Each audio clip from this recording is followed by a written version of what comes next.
Young Miami's record. I think she's like number 34, excuse me, on the Hot 100 right now. Spin that. How she get Spin there? that shit. That song, and you can't get away from it. You can't escape it.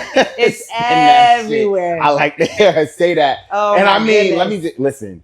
The record, the message is fucking terrible. The message is fucking terrible. I can't deal with it. Toxic. Very. Message to the community, Oh but my like goodness. I like the record though. But what I don't about know it what do you it like? is. What do you think it is that you like about the record? You know what it is?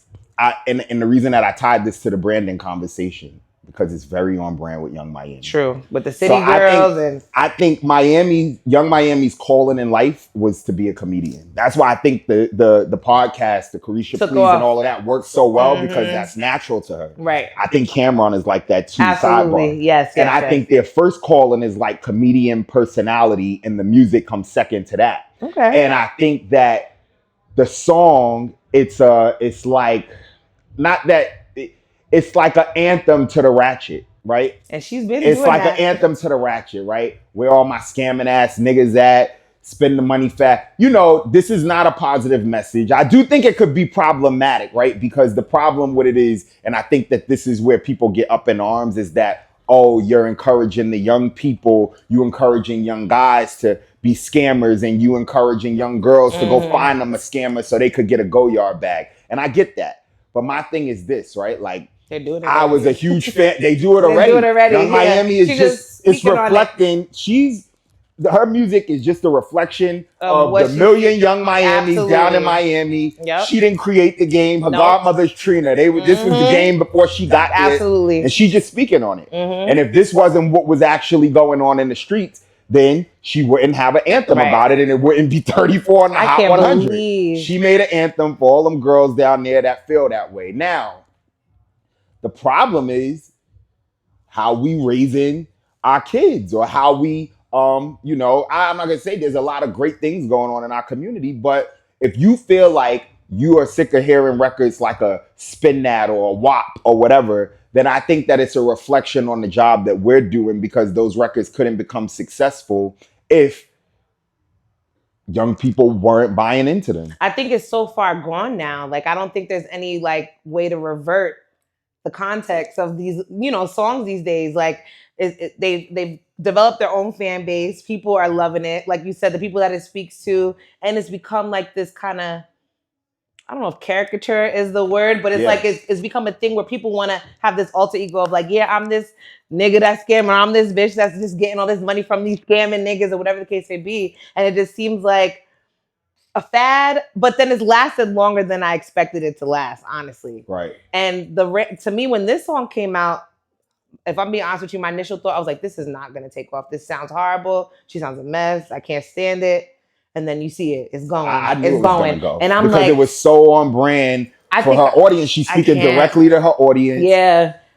I mean, the dude, if someone else did this song, I don't think it would have took off. Her. But because it's her. Yep. And I think it fits. I think there's some level of comedy to it. It's like so ratchet that you like, you almost can't take it seriously. It's like when you see somebody dancing to it, it's like, of course. I think that's what gets people singing it and all that. So you're absolutely right. It fits. It's very on brand for her. And I think anytime the stars align like that for an artist, you can find something so on brand with what you do, and then the music is good. Because I think whoever produced it, the music is good. It's just the message. It's one of those, if it works, it works. If it works, it works. Yeah, and it's been working. So, But I think that, music, art just generally reflects society. And this is a conversation that happens all the time. It's like does the chicken come first or the egg, right? But I think art is just a reflection of society, and when society starts to change, and when we start telling our sons, and don't get me wrong, like, I'm not sitting here saying all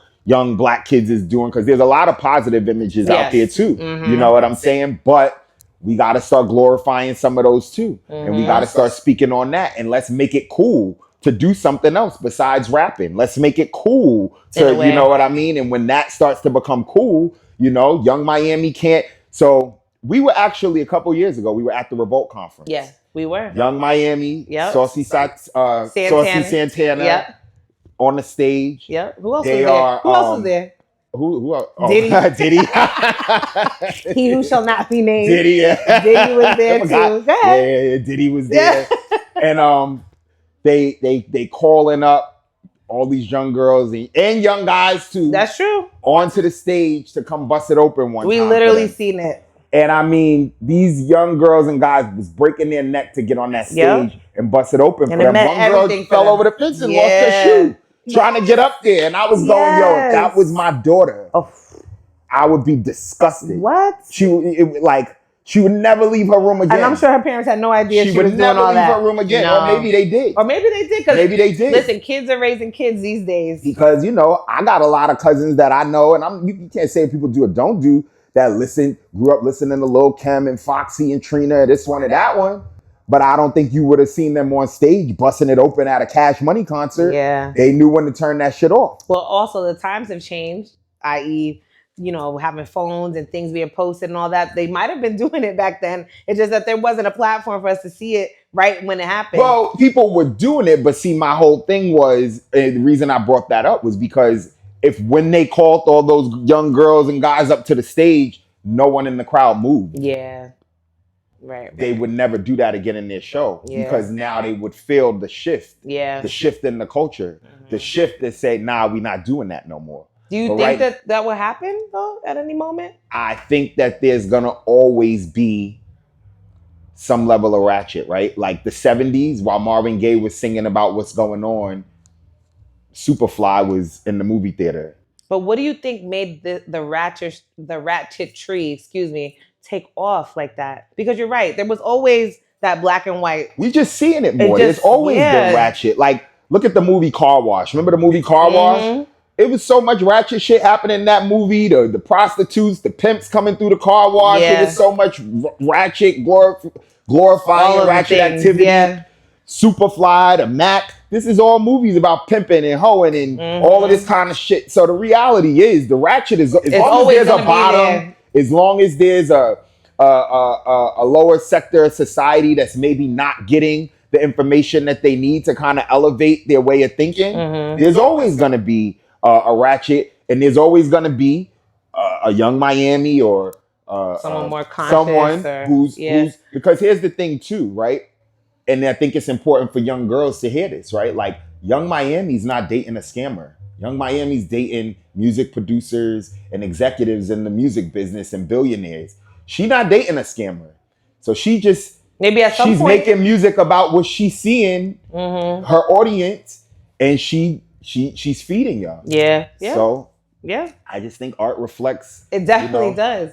I just feel bad. Like, I wonder how there'll be a turnaround again. And like you said, things come in waves and there are moments and things like that. Right now, that ratchet rap is the meat and potatoes of everything right now. But for the people who are a little more reserved or more want to, put forward more conscious kind of art out there, I don't know what way that there is for it to turn around so that that's more appealing to the youth now. I think that this has gone on for so long that it's kind of become the norm. I mean, you even got white kids singing and doing all this stuff too. It's transcended. It's almost pop culture as well. Well, it's also what the media puts out there, right? It's also what the media chooses to talk about, how they choose to talk about it, right? Like, we could have this conversation and break down the whole dichotomy of the whole thing, right? Yeah. Or we could just glorify it and shout out Young Miami and get some girls up here twerking and say, this is the, you know what I'm saying? The conversation's got to start happening. Yeah. And a lot of times we live in this clickbait, click farm society right now, and people go for what's easy. People go for what's selling. Nobody is having the conversation. Yeah, it's for the moment. You know what I mean? It's for the moment. What's going to be giving me the numbers and all the things. It's always a number game, no matter what. Looking cool. Yes. It's all about what looks cool. And when it stops looking cool, when they call those girls up to the stage and 2 girls go up there, but there's a lot of black women standing, we need more of the Queen Latifahs and more of the Lady Londons out here who's representing in a classy manner. You know what I'm saying? And when there's more of those, you're going to feel a little crazy going up there to bust it open. But anyway, enough about Young Miami, because congratulations to you, sis. We're not haters a win is a win. Over here. It's not my cup of tea, but when it works, it works. So I got to give her big ups for that. Like, It is what it is, Yes. man. You know,